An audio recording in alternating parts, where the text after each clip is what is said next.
tarif air baharu mulai bulan depan.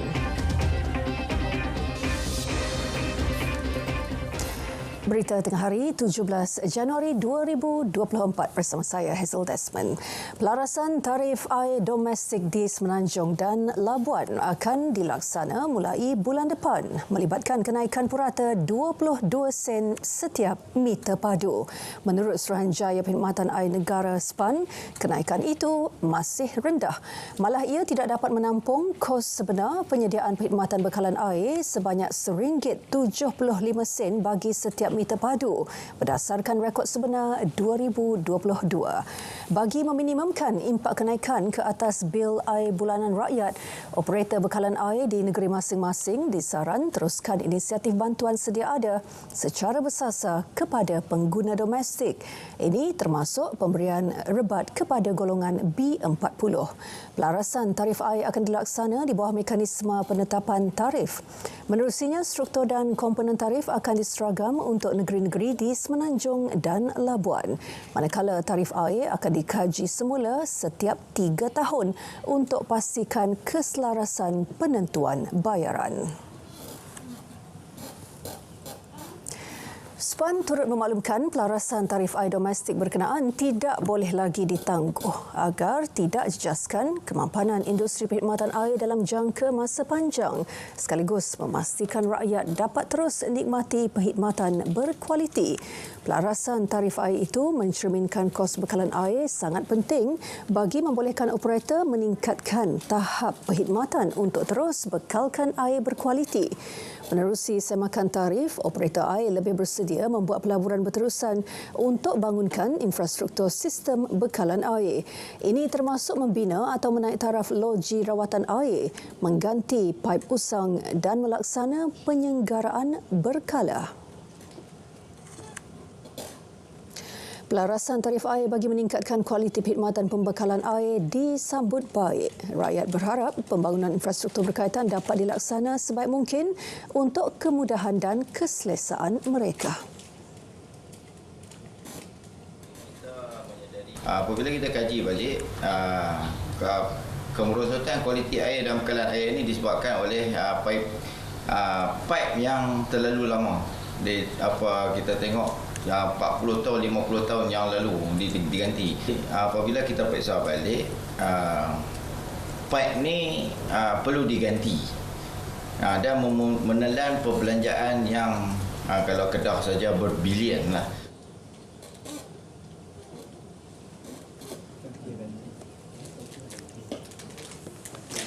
Dalam pada itu, Timbalan Menteri Peralihan Tenaga dan Daya Guna Awam menegaskan lesen operator di bawah kawal selia SPAN boleh ditarik balik jika gagal mencapai petunjuk prestasi utama KPI dalam menyediakan perkhidmatan pembekalan air seperti ditetapkan.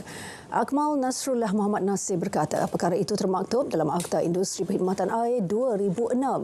Beliau mahu hasil yang diperoleh operator menerusi pelarasan tarif air mulai bulan depan digunakan untuk tingkatkan mutu perkhidmatan. Juga selesaikan masalah utama bekalan air di negeri masing-masing selain pastikan pembangunan dan penambahbaikan infrastruktur utama. Mencari ikhtiar baharu untuk menoktahkan kemiskinan dan melonjakkan ekonomi negara. Itu fokus sesi pemukiman kedua melibatkan Perdana Menteri bersama Jemaah Menteri yang berlangsung hari ini. Jelas Datuk Seri Anwar Ibrahim, pelaksanaan dasar-dasar yang dilancar kerajaan sepanjang tahun lepas akan turut diteliti. Tumpuan terarah kepada usaha mengenal pasti dasar dan strategi yang boleh dilaksana untuk terus bawa negara maju ke hadapan. Sesi pemukiman itu berlangsung hingga esok di Cyberjaya. Sistem pangkalan data utama padu inisiatif tepat untuk beri perkhidmatan lebih bersasar dan berkesan kepada rakyat. Pelaksanaannya terus dapat respons positif masyarakat. Ini padu Ini satu kerajaan buat yang banyak bagus lah untuk tolong orang miskin dapat subsidi lah. Bagus lah. Saya pun suka lah kerajaan bagi satu sokongan pada orang semua masuk padu Lagi pun masuk padu kita boleh dapat subsidi kerajaan. Bagus untuk semua orang. Padu ni satu soalan yang bagus ya kerajaan buat macam ni kan. Sebab nanti bila kita daftar padu, nanti kita senang untuk mendapatkan subsidi, senang untuk dapatkan bantuan daripada kerajaan. Jadi kepada anak muda yang masih belum lagi daftar padu ni, main-main lekas lah. Tak payah tunggu last minute. Padu yang dilancar awal bulan ini merupakan sumber primer kerajaan dalam pengagihan subsidi dan penyaluran bantuan secara bersasar. Padu Hour inisiatif terbaru bagi menggalakkan rakyat Malaysia mendaftar dalam sistem pangkalan data utama Padu. Ia berlangsung esok selama sejam mulai 12 tengah hari. Jabatan Perangkaan Dosa menerusi hantaran di laman X-nya memaklumkan Padu Hour akan diadakan secara dalam talian. Klik pautan khas yang disedia untuk menyertai program berkenaan. Dalam satu hantaran berasingan, Dosa memaklumkan 1.129 juta individu telah mendaftar dalam Padu setakat Isnin lepas. Selangor merekodkan jumlah pendaftaran tertinggi membabitkan 233,547 individu. Ini diikuti Sarawak dengan 122,639 individu dan Johor 119,909 individu. Di Pulau Pinang, Dosa membuka kaunter khas pendaftaran padu di beberapa pusat ekonomi digital PADI. Ia bagi meningkatkan jumlah pendaftaran di negeri itu yang kini masih kurang memberangsangkan. Pengarah Dosa Pulau Pinang, Khairul Nizam Hassan berkata, tren pendaftaran harian di Pulau Pinang hanya 0.2%. Setakat semalam, hanya 62,187 orang atau 5% daripada keseluruhan 1.2 juta penduduk Pulau Pinang mendaftar dalam padu. Ujian penilaian kelas Al-Quran dan Fardu Ain UPKK bagi mata pelajaran sirah yang dijadual hari ini akan ditangguh ke Selasa depan 23 Januari. Ketua Pengarah JAKIM, Datuk Hakimah Muhammad Yusof berkata, penangguhan kertas sirah UPKK itu dibuat disebabkan isu teknikal yang tidak dapat dielak. JAKIM memohon maaf atas kesulitan berkenaan. JAKIM turut berdoa agar semua calon UPKK dapat beri tumpuan penuh kepada ujian yang sedang berlangsung dan memperoleh kejayaan cemerlang. Dua anggota polis yang ditahan kerana disyaki terlibat kes samun dan rogol seorang mahasiswa akan didakwa hari ini. Pendakwaan dijadual berlangsung pukul 2 petang di Mahkamah Ampang. Ketua Polis Selangor Datuk Hussein Omahan berkata, kedua-dua anggota polis itu akan didakwa mengikut Seksyen 384 Kanun Keseksaan KK. Seorang daripada tertuduh akan turut didakwa di bawah Seksyen 377C KK, Seksyen 377 CAKK dan Seksyen 376-1 KK. Juga Seksyen 14-A Akta Kesalahan Seksual terhadap Kanak-kanak 2017. Kedua-dua anggota polis berkenaan ditahan Khamis lalu selepas disyaki terlibat kes samun dan rogol seorang penuntut sebuah kolej swasta di Bukit Ampang View, Ibu Negara. Mereka telah dikenakan tindakan tahan kerja serta-merta. Rosmaini Abdul Rauf, peniaga yang didakwa membelasah isterinya hingga koma 3 tahun lalu, diperintah membela diri di Mahkamah Session Johor Bahru 24 Januari ini. Perintah dikeluarkan Hakim Fatimah Zahari selepas pihak pendakwaan berjaya buktikan kes prima facie. Tertuduh memilih beri keterangan secara bersumpah. Mahkamah juga membenar lanjutan jaminan terhadap tertuduh. Pertuduhan dijalankan mengikut Seksyen 325 Kanun Keseksaan. Pada 4 Mei 2021, Rosmaini didakwa dengan sengaja mendatangkan kecederaan parah kepada isterinya, Jahidah Nordin. Perbuatan didakwa dilakukan di sebuah pangsapuri di Jalan Tani, Kampung Aman, Larkin. Keluarga Jahidah Nordin memaklumkan mangsa kini masih dalam keadaan koma. Setakat 12 tengah hari tadi, penduduk terjejas banjir di 3 negeri kekal 102 orang. Di Johor, 91 penduduk terjejas masih berlindung di 3 pusat pemindahan sementara PPS. 2 daripadanya di Segamat manakala 1 lagi di Batu Pahat. 101 penduduk terjejas di Rompin Pahang pula berada di PPS SK Leban Condong. Di Sabah pula, penduduk terjejas berjumlah 74 orang. Mereka berlindung di 2 PPS di Beluran.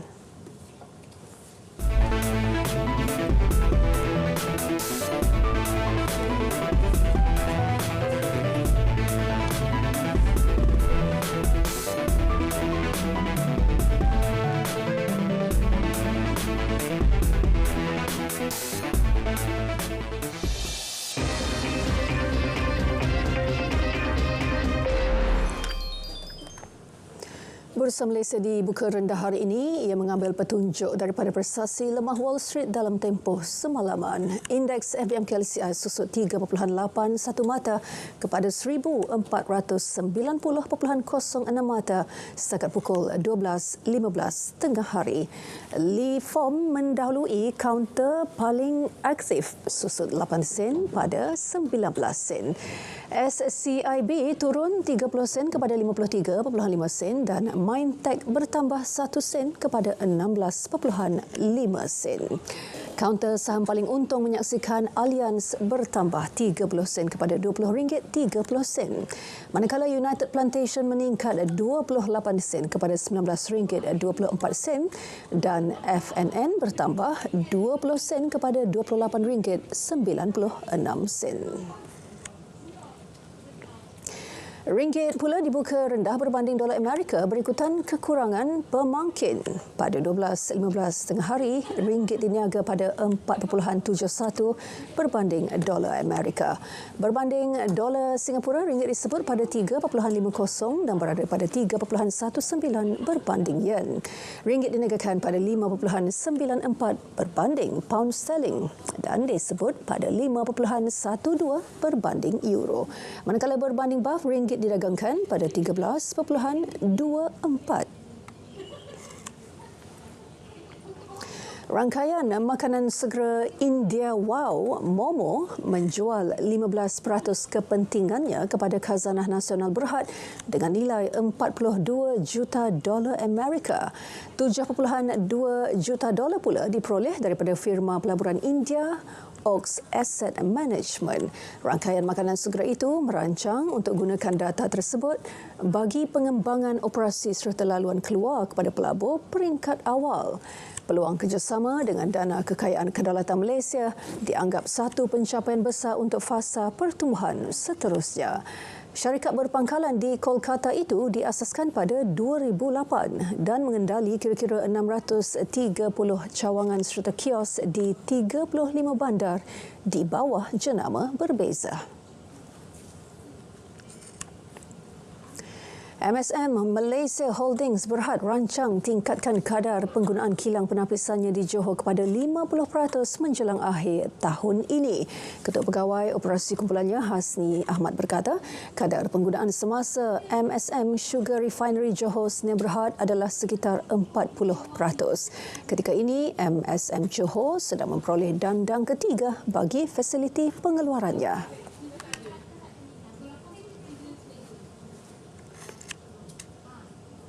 Current utilization is about 40%, okay, and we move on toward 50% this year.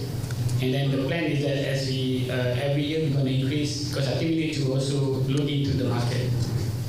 So as the market grows, we're going to basically increase the UF for Johor. MSM Johor menghasilkan 1 juta tan gula bertapis setahun, manakala kilang penapisan terbesarnya di Perai Pulau Pinang menghasilkan 1.05 juta tan gula setiap tahun. Kita perkenalkan sistem padu pangkalan data utama. Pertama, ia selaras dengan pendekatan dan dasar transformasi digital. Kedua, menjamin supaya manfaat dan kemudahan itu dinikmati oleh orang yang berhak menerimanya.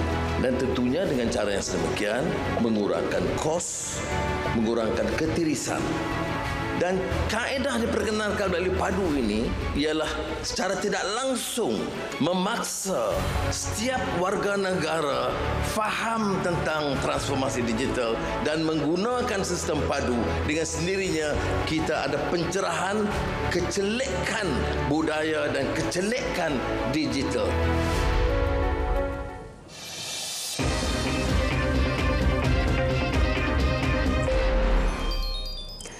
Donald Trump mengukuhkan kedudukannya sebagai calon Presiden Amerika Syarikat dari Parti Republikan susulan kemenangan besar di Iowa dan kini mara ke New Hampshire. Keputusan pada malam Isnin menunjukkan Trump memperoleh 51% undi Republikan, mengalahkan pesaing Ron DeSantis dan Nikki Haley untuk kemenangan terbesar dalam sejarah Iowa. Semalam Trump memulakan kempen seminggu di New Hampshire selepas hadir di Mahkamah New York untuk membela diri atas pertuduhan pencabulan seks terhadapnya. Kemenangan dalam pemilihan utama New Hampshire bermakna Trump boleh mengesahkan pencalonannya dalam perlumbaan menerajui Rumah Putih pada pemilihan tahun ini. Penganalisis menjangkakan Trump akan membalas dendam terhadap kekalahannya kepada Joe Biden pada 2020. Keadaan di Laut Merah dan perairan sekitarnya terus tegang. Semalam, tentera Amerika Syarikat melancarkan serangan baharu ke atas sasaran Houthi di Yaman. Serangan menyasar peluru berpandu anti kapal di kawasan yang dikawal kumpulan Houthi. Ia terkena sebuah kapal milik Greece di Laut Merah. Kumpulan yang bersekutu dengan Iran itu mengancam untuk luaskan serangan termasuk terhadap kapal-kapal Amerika Syarikat. Ia sebagai tindak balas kepada serangan Amerika Syarikat dan Britain di beberapa kawasan di Yaman.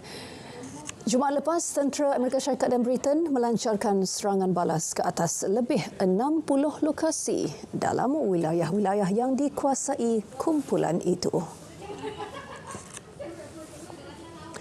Penduduk di sebuah daerah di semenanjung Noto, Jepun berjaya berpindah dengan selamat ketika tsunami melanda daerah itu pada 1 Januari lalu. Sekaligus membuktikan latihan pemindahan yang dijalankan sejak bertahun-tahun mendatangkan hasil. Daerah Jikeshimode Misaki di Shuzu mempunyai seramai kira-kira 90 penduduk yang kebanyakannya warga emas. Walaupun banyak rumah runtuh, semua penduduk berjaya berpindah ke kawasan lebih selamat dalam tempoh kira-kira 5 minit. Ombak tsunami mula melanda daerah itu sejurus selepas gegaran berukuran 7.6 pada skala Richter melanda sekitar pukul 4.10 petang. Penduduk di kawasan berkenaan menjalani latihan sebanyak sekali atau 2 kali setahun selepas gempa bumi dan tsunami melanda timur laut Jepun pada Mac 2011. Dalam setiap latihan, masa yang diambil untuk berpindah ke kawasan selamat direkodkan. Turki mula mengenakan bayaran untuk pelancong yang melawat Hagia Sophia, bangunan kurun ke-6 yang secara rasmi dijadikan masjid pada 2020. Bayaran €25 dikenakan setiap seorang. Pintu utama Hagia Sophia kini dikhususkan untuk warga Turki sahaja. Tiket-tiket masuk itu memberikan pengunjung asing akses ke terowong terbuka di bawah pelawat boleh ke Hagia Sophia tanpa mengganggu sesi solat dan acara keagamaan. Warga asing yang beragama Islam juga perlu membeli tiket itu walaupun untuk bersolat. Tiket masuk ke Hagia Sophia juga memberikan akses kepada galeri di bahagian atas dan muzium di tapak warisan dunia UNESCO tersebut. Menteri Kebudayaan dan Pelancongan Mehmet Nuri Ersoy mengumumkan langkah menjual tiket ke Hagia Sophia pada Oktober lalu.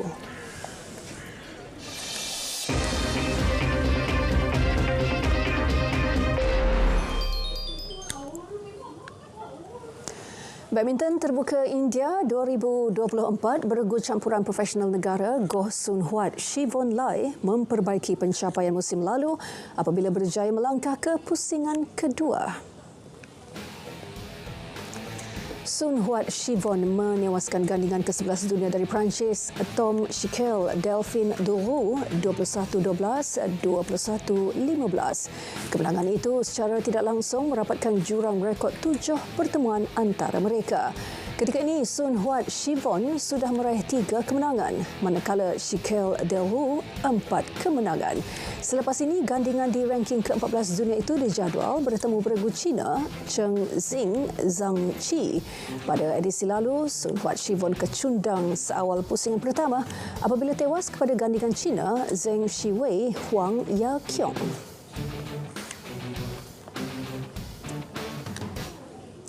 Skuad hoki wanita menutup kempen kelayakan Sukan Olimpik Paris 2024 tanpa sebarang mata selepas menjadi mangsa belasahan Great Britain dengan keputusan 1-8. Ia merupakan kekalahan kali ketiga berturut-turut skuad negara pada aksi kumpulan B. Berlangsung di Estadio Betterodi, Valencia. 8 gol Great Britain masing-masing dijaringkan Hannah French, Isabel Peter, Tessa Howard, Giselle Ansley dan Sarah Jones. Gol sagu hati negara dijaringkan Nur Afrikah Shazani Azhar. Spanyol mengungguli kumpulan dengan 9 mata. Great Britain di tangga kedua dengan 6 mata. Sementara Kanada di tempat ketiga dengan 3 mata. Skuad wanita negara akan beraksi pada perlawanan klasifikasi tempat ke-5 hingga ke-8 pada Sabtu ini. Kejohanan kelayakan Olimpik 2024 di Valencia merupakan pentas terakhir dengan 3 pasukan terbaik akan meraih slot ke tamasya berkenaan. Selepas 6 tahun menyepi, Kejohanan Sukan Negeri Sembilan SUKNES kembali diadakan dengan pelibatan 36 Dewan Undangan Negeri DUN. Menteri Besar Negeri Sembilan Datuk Seri Utama Aminuddin Harun berkata RM10,000 turut diperuntuk kepada setiap DUN bagi menyertai 4 acara sukan iaitu badminton, bola jaring, futsal dan sepak takraw. Peluang kepada lebih ramai atlet-atlet menyampaikan ucapan awal. Majlis dengan segala hormat. Dan itu saya rasa bahawa Exco Belia dan Sukan telah menyatakan untuk membudayakan sukan ini dia kena bermula di semua peringkat. Dan alhamdulillah kita bermula dengan peringkat akar umbi. SUKNES bakal berlangsung dari 27 hingga 28 Januari dan 3 hingga 4 Februari bagi peringkat DUN. Kemuncaknya pada 16 hingga 18 Februari bagi peringkat negeri. Kontijen Negeri Sembilan mensasarkan kedudukan 9 terbaik pada Tamasya Sukan Malaysia Sukma Sarawak yang akan berlangsung pada Ogos depan. Exco Pembangunan Belia dan Sukan Mustafa Nago berkata, senarai pendek barisan kontijen akan dimuktamadkan pada bulan Jun depan. Tambah Mustafa, seramai 450 atlet akan terpilih mewakili Negeri Sembilan bagi menyertai 35 acara sukan. Sasaran setakat ini adalah single digit kedudukan. Kedudukan. Cuma jumlah pingat tu saya belum detail lagi sebab nak tengok siapa atlet yang akan kita finalkan nanti. Dan kita nak compare dengan timing dia dengan negeri lain apa semua, then baru kita boleh letak sasaran emas, berapa perak dan sebagainya. Beliau berkata demikian selepas Majlis Penyerahan Bantuan Kewangan Bersempena Sukan Negeri Sembilan tahun 2024 kepada ADUN di Wisma Negeri Seremban. Dalam pada itu, kontijen Terengganu berdepan cabaran dalam persiapan menghadapi tamasya tersebut, terutama melibatkan perbelanjaan yang terhad. Perkara tersebut diakui Presiden Persatuan Pelayaran Terengganu, Ibni Amin Busu. Majlis Sukan Negeri Terengganu kena memikirkan dari segi penghantaran kontijen yang besar dan kena berusaha untuk mencari keuangan dalam menghantar mereka ini supaya kita tidak terlepas daripada kumpulan kedua tadi. Dan kumpulan pertama ialah kumpulan yang kita sasarkan dan akan dapat pingat. Tetapi kumpulan yang kedua yang mungkin kita tidak menaruh harapan yang tinggi tetapi boleh menyumbang pingat juga kepada negeri. Mexico tarik balik bidaan untuk jadi tuan rumah Sukan Olimpik 2036. Presiden Jawatankuasa Olimpik KOM negara itu beri alasan persaingan sengit untuk menarik diri. Bekas Menteri Luar Mexico Marcelo Ebrard dan KOM mengumumkan hasrat negara itu untuk menjadi tuan rumah Olimpik 2036 pada Oktober 2022. Negara itu pernah menjadi tuan rumah Sukan Olimpik musim panas pada 1968. Korea Selatan, India, Mesir dan Qatar turut melahirkan hasrat untuk menjadi tuan rumah Olimpik 2036. Presiden KOM Maria Jose Alcala berkata, Mexico akan menimbangkan untuk membida menjadi tuan rumah Sukan Olimpik belia.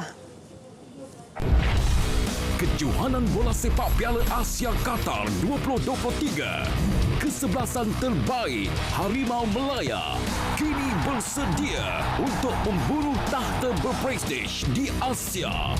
Sabtu 20 Januari, Bahrain bertemu Malaysia 10 malam di saluran OK dan saluran sukan RTM.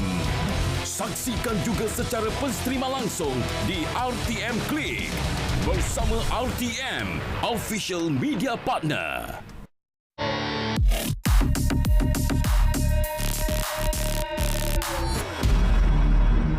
Tular di TikTok, kononnya gambar Perdana Menteri dipadam daripada akaun media sosial Istana Negara.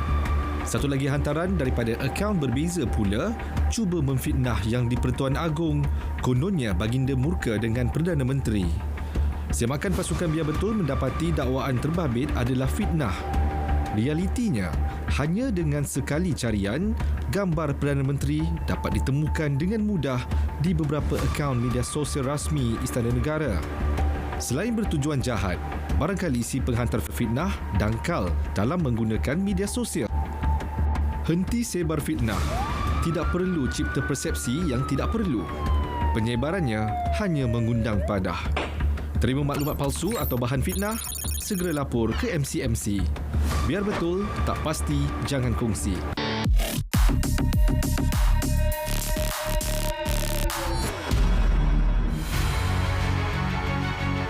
Kita perkenalkan sistem padu pangkalan data utama. Pertama, ia selaras dengan pendekatan dan dasar transformasi digital. Kedua, menjamin supaya manfaat dan kemudahan itu dinikmati oleh orang yang berhak menerimanya. Dan tentunya dengan cara yang sedemikian, mengurangkan kos, mengurangkan ketirisan. Dan kaedah diperkenalkan melalui padu ini ialah secara tidak langsung memaksa setiap warga negara faham tentang transformasi digital dan menggunakan sistem padu.